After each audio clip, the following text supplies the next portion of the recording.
കൂട്ടുകാരി, ഇന്ന് നമുക്ക് ചപ്പാത്തി ഉണ്ടാക്കാം. ചപ്പാത്തിക്ക് ഒരു കറി, കിഴങ്ങ് കറിയാണ്. അത് ഉണ്ടാക്കുന്നത് എങ്ങനെയാണെന്ന് നമുക്ക് നോക്കാം, എൻ്റെ രീതിയിൽ. ഓക്കെ, ചീനച്ചട്ടി ചൂടായിട്ടുണ്ട്. നമുക്ക് വെളിച്ചെണ്ണ ഒഴിക്കാതെ കടുക്, കുറച്ച് ഉഴുന്ന്, മസാല,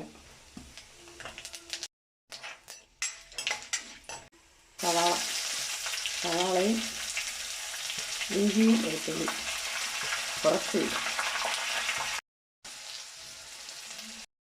ഇത് മൂത്തിട്ടുണ്ട്. നമുക്ക് ഇതിനകത്ത് മല്ലിപ്പൊടിയും മഞ്ഞൾപ്പൊടിയും ഇടാം.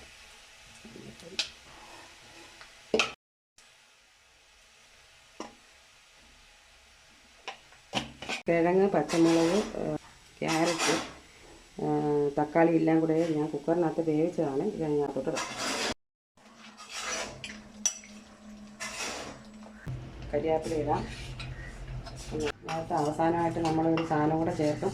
കടലമാവ് കുറച്ച്, ഒരു അര സ്പൂൺ കടലമാവ് ചാലിച്ച്, വെള്ളത്തിൽ ചാലിച്ച് ഇതിനകത്തോട്ട് ഒഴിക്കണം. സൂപ്പറായിരിക്കും. കറി റെഡിയായിട്ടുണ്ട്. ചപ്പാത്തിയും കിഴങ്ങറിയും റെഡിയായിട്ടുണ്ട്. എല്ലാവരും ചെയ്ത് നോക്കണം, ഇഷ്ടപ്പെടും. നല്ലതായിരിക്കും. ഇഷ്ടപ്പെടുവാണെങ്കിൽ ലൈക്ക് ചെയ്യണം, കമൻറ്റ് ചെയ്യണം. ഓക്കെ.